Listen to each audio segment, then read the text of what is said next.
Eu quero falar agora com o Bruno Pinheiro, mas para mudar de assunto, porque nesta segunda-feira morreu o ex-ministro da Fazenda, da Agricultura, do Planejamento, Antônio Delfim Neto. Ele tinha 96 anos de idade. O Bruno, e muitas autoridades lamentaram, o falecimento do ex-ministro. Conta aí pra gente, seja muito bem-vindo. Justamente, Evandro, ótima semana a você aqui nos acompanha, uma repercussão imediata nas redes sociais, aqui no Congresso Nacional também, ainda que esvaziado. Antônio Delfim, que além de ministro, ficou por 20 anos aqui na Câmara dos Deputados. Hoje, logo após a confirmação do óbito, então, o ministro Fernando Haddad relembrou e disse que ele merece respeito por ter se dedicado ao mercado econômico brasileiro e também desejou ali os seus sentimentos aos amigos e familiares. O presidente da Câmara dos Deputados, o deputado Arthur Lira, lamentou o falecimento também, relembrou sobre o reconhecimento e respeitado economista, ex-deputado federal, ministro da Fazenda, do Planejamento, da Agricultura e repetindo que ele exerceu aqui a função de deputado federal durante 20 anos, inclusive tendo sido um dos formuladores econômicos na Constituinte. E também nas redes sociais o governador de São Paulo, Tarcísio, lamentou também e relembrou a sua admiração pela genialidade e a sensatez das suas contribuições também no mercado econômico. Por parte do governo federal, o presidente Lula também usou as redes sociais para se manifestar, relembrou que fez duras críticas sobre o pensamento de Antônio Delfim e disse que na campanha de 2006 ele fez um pedido de desculpa, inclusive porque ele foi um dos maiores defensores do que ele fez em desenvolvimento e inclusão social, do que foi implementado nos primeiros mandatos do presidente Lula. No Senado Federal, Evandro, rapidamente, o presidente Rodrigo Pacheco também lamentou, declarou ali as suas condolências aos amigos e familiares do ex-ministro da Fazenda, Antônio Delfim Neto, e relembrou também sobre as atividades econômicas e o seu importante papel oitivo na história que iniciou lá em 1967. Então, são várias repercussões. No Supremo Tribunal Federal também, o ministro Luiz Roberto Barroso lamentou o falecimento e relembrou os momentos históricos que Antônio Delfim viveu na República. A gente continua acompanhando as diversas manifestações. Existe um esforço concentrado aqui no Congresso Nacional, mas de forma remota. Então, essas repercussões, elas vão chegando ao longo desta segunda-feira através das redes sociais. Evandro Cino. Muito obrigado pelas informações, Bruno Pinheiro. Bom trabalho para você. Fábio Piperno, ministro que ficou conhecido como o ministro do milagre econômico, e que tem, em grande parte de sua história, algo que se mistura também com a história do Brasil. É muito difícil definir com limites exíguos o que foi o papel do Delfim Neto, enfim, no Brasil, principalmente desse período do milagre econômico até recentemente. Até porque não vamos esquecer... Até também depois, quando ele deixou o ministério, que o Brasil estava numa situação aos frangalhos ali, O Delfim Neto foi tanto o ministro do milagre, como exatamente o ministro, mais tarde, da hiperinflação, como no final já da sua carreira política e tal, ele se tornou um conselheiro do presidente Lula. Sim. Agora, o ministro Delfim Neto também foi um signatário do AI-5. E isso foi muito grave. Inclusive, ele chegou a reafirmar, não faz muito tempo que, se pudesse voltar no tempo, teria assinado de novo aquilo. Então, veja, naquele período, aquele primeiro período lá, enfim, no fim dos anos 70, começo dos 70, o Brasil cresceu a taxas que chegaram a 2 dígitos por ano e tal, Um tempo também houve lá uma certa maquiagem de índice, mas o fato é que o Brasil cresceu muito naquele momento, isso é inegável, O tempo lá do Pra Frente Brasil e tal. Depois termina o governo Médici, ele vai para a França, se torna embaixador do Brasil em Paris, aí ele volta no governo Figueiredo como primeiro-ministro da Agricultura, os tempos lá do Plante, que o João garante e tal. Depois disso se torna ministro do Planejamento e aí pega aquele fluxo da inflação que chega a mais de 200% ao ano. Ele entrega o Brasil com mais de 200% ao ano. Né? Ficaram famosas aquelas imagens da chefona lá da missão do FMI, a chilena Ana Maria Ru, que desembarcava no Brasil com uma linha de couro e tal, para toda hora colocar o Brasil na parede. Aí o Brasil assinava uma carta de intenções que descumpria um mês depois. Então não tinha jeito.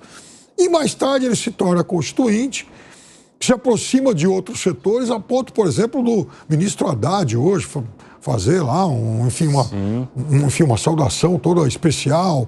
O próprio presidente Lula falou do papel do Delfim Neto, mas na minha avaliação, um personagem muito controverso. Importante, porém, tem essa nódoa muito grave do AI-5.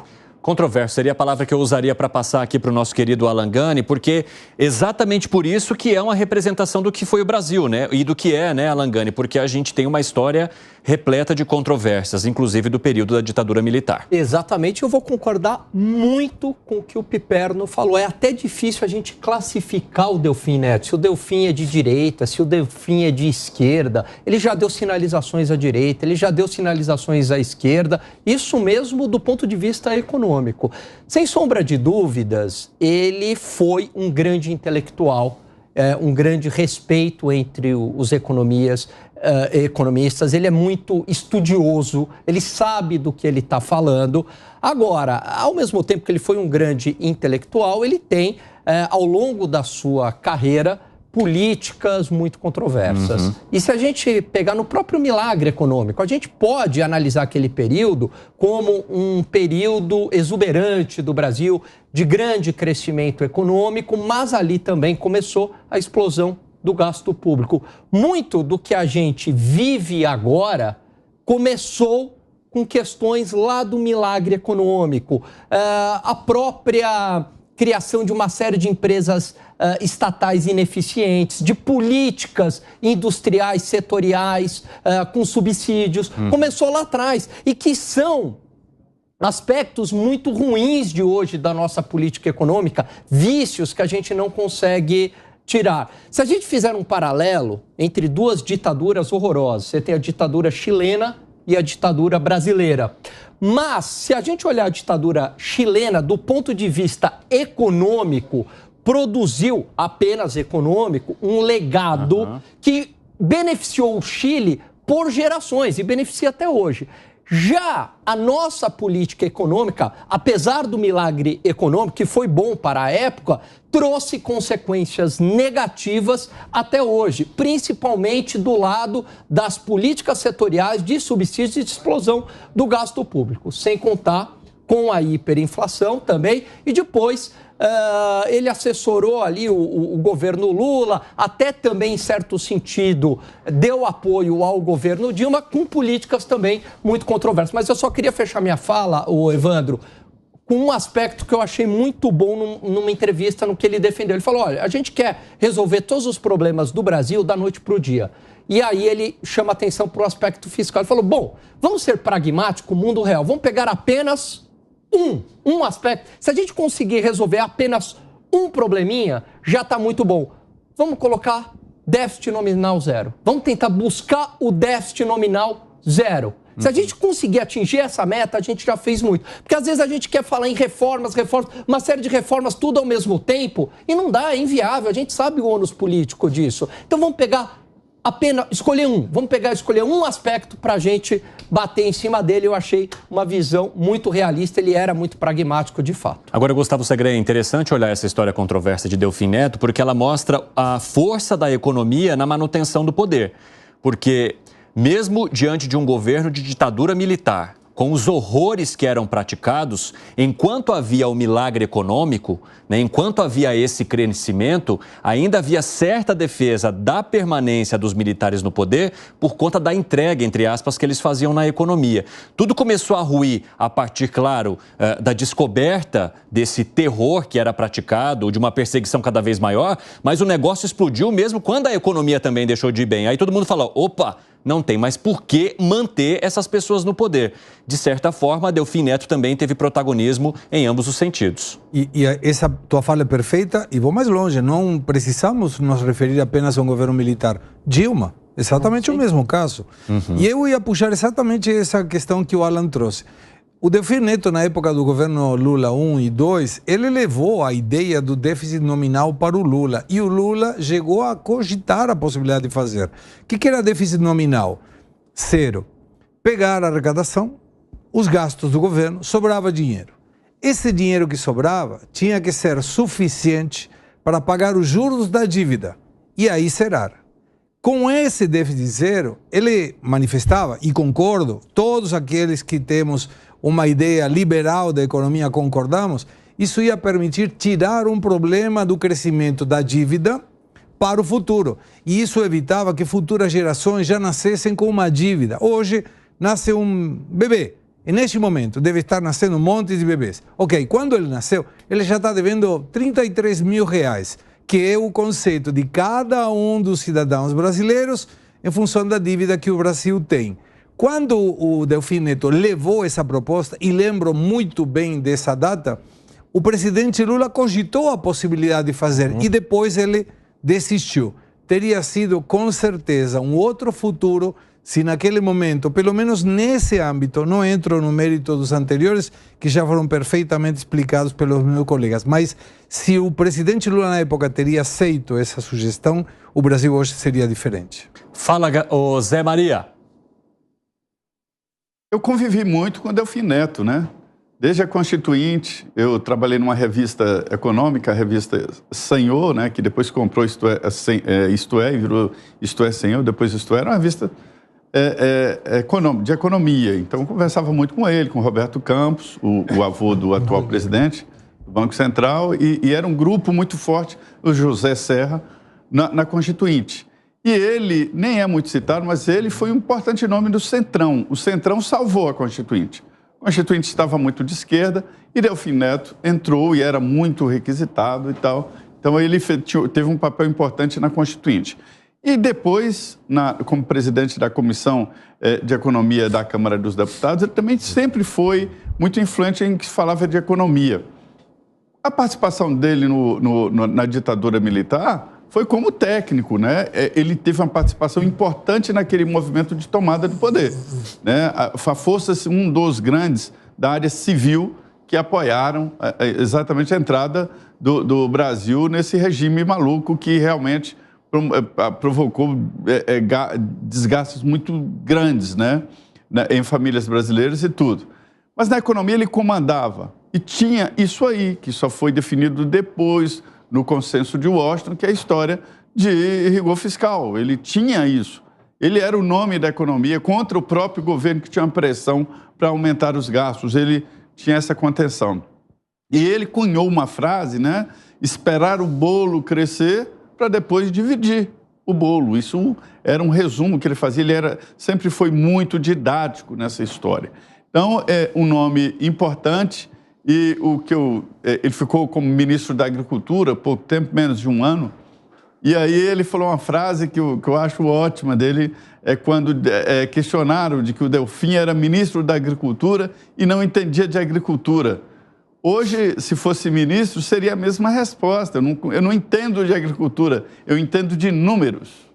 E os números da agricultura mostram que são mais importantes até do que um ministro que tem alguma ligação emocional com o setor. Tem que ser números. Então, ele fazia muito bem. Eu sou economista, não sou apaixonado por ideias políticas. E ele sempre foi isso, por isso que lidou em vários cenários da vida do país, e inclusive com vários setores políticos e partidos, né?